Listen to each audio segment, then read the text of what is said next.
બટેકા અને ભીંડાનું એકદમ સિમ્પલ અને મસાલેદાર શાક એકવાર આ રીતે બનાવશો તો વારંવાર બનાવવાનું મન થશે. અને બાળકોને તો ભીંડા અને બટેકા ખૂબ જ ભાવતા હોય છે. તો સ્કૂલમાં પણ તમે લંચ બોક્સમાં પણ આ રીતે બનાવી અને આપી શકો છો. તો મારી આ રેસીપીને જોવા માટે છેક સુધી મારા વિડીયોમાં જોડાયેલા રહેજો. મિત્રો, સ્વાગત છે તમારું મારા આજના નવા વિડીયોમાં. મિત્રો, આજે આપણે બનાવીશું ભીંડા અને બટેકાનું શાક.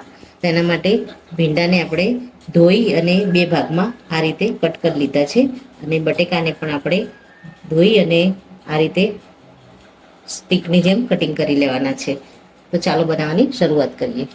મિત્રો, આપણે સૌ પહેલા ભીંડાને એક ઓછું તેલ રેડી અને ધીમા તાપે આપણે ભીંડાને ફ્રાય કરી લઈશું.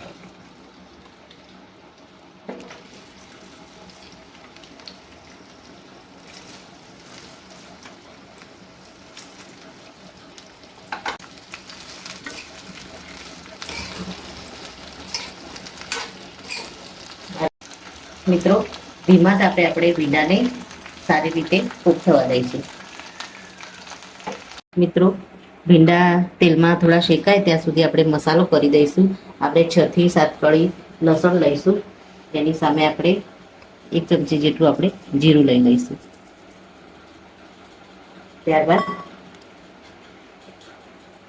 મરચાંને આપણે 2 થી 3 મિનિટ માટે પાણીમાં પલાળીને રાખ્યા છે. મરચાંને આપણે આની અંદર એડ કરી અને આની સરસ એવી પેસ્ટ બનાવી દઈશું.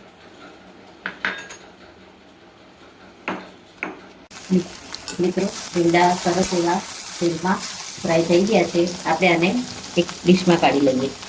ભીંડા આપણે કાઢી લીધા છે. એ જ કઢાઈમાં આપણે વઘાર મૂકી દઈશું. થોડી આપણે રાઈ એડ કરીશું. 1/2 ચમચી જેટલું આપણે જીરું એડ કરી દઈશું. રાઈ અને જીરુંને તેલમાં ફૂટવા દઈશું.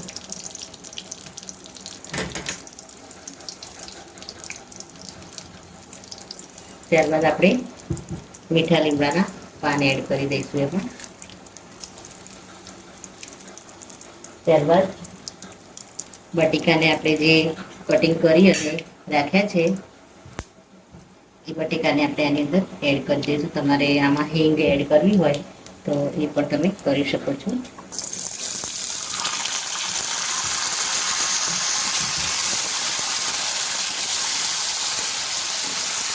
અત્યારે આપણે કોઈ જ મસાલા એડ નહીં કરીએ. ફક્ત ને ફક્ત ખાલી મીઠું એડ કરી અને આપણે આને ચલાવતા રહીશું. ધીમા તાપે આપણે બટેકાને પણ સારી રીતે કૂક થવા દઈશું. આમાં આપણે મીઠું એડ કરી દઈએ. મિત્રો, આપણે આમાં મીઠું એડ કરી દઈશું. અત્યારે આપણે બટેકાના ભાગમાં મીઠું એડ કર્યું છે. ભીંડા જ્યારે આપણે એડ કરીશું ત્યારે થોડું મીઠું એડ કરી દઈશું, જેથી ભીંડા પણ તીખા લાગે નહીં. આપણે આને ઢાંકી અને 2 થી 3 મિનિટ થવા દઈશું અને વચ્ચે વચ્ચે આપણે હલાવતા રહીશું. મિત્રો, ભીંડા બટેકાને આપણે ચેક કરી દઈશું. નીચે આપણે 1 થી 2 વાર ચલાવ્યા હતા. બટેકાને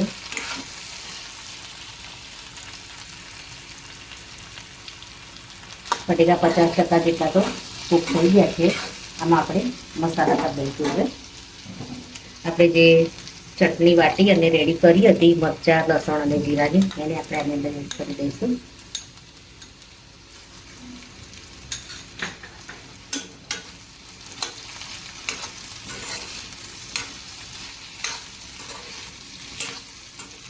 આપણે હવે હળદર એડ કરી દઈશું આમાં.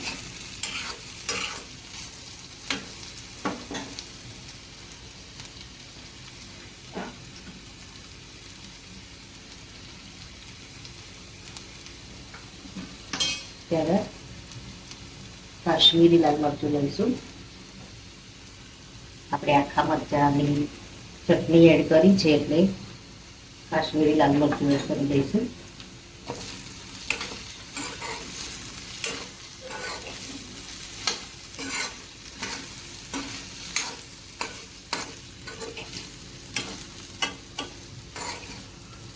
થોડું આપણે પાણી એડ કરીશું મસાલા નીચે ચોટે એના માટે.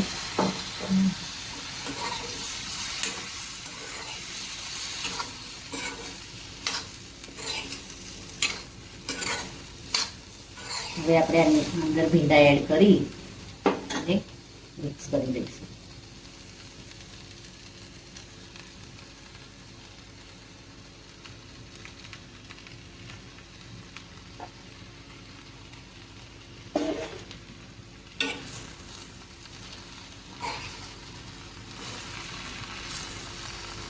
બરાબર મિક્સ કરી અને ઢાંકી અને 2 મિનિટ માટે આપણે ચલાવીશું, થવા દઈશું. ત્યારબાદ આપણે એને ચેક કરીશું.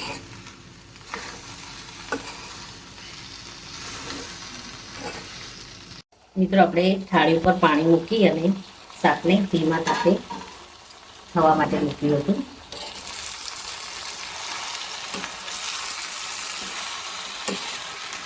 શાક એકદમ સરસ એવું કૂક થઈ ગયું છે. ભીંડા પણ સોફ્ટ થઈ ગયા છે અને બટેકા પણ અંદર થોડા તૂટી રહ્યા છે, એટલે બટેકા પણ કૂક થઈ ગયા છે. આપણે થોડું ભીંડાના ભાગનું મીઠું નાખવાનું રહી ગયું હતું, એ આપણે એડ કરી દઈશું. પર આપણે ધાણા પાવડર થોડો એડ કરી દઈશું. એકવાર શાકને ચલાવી લઈશું.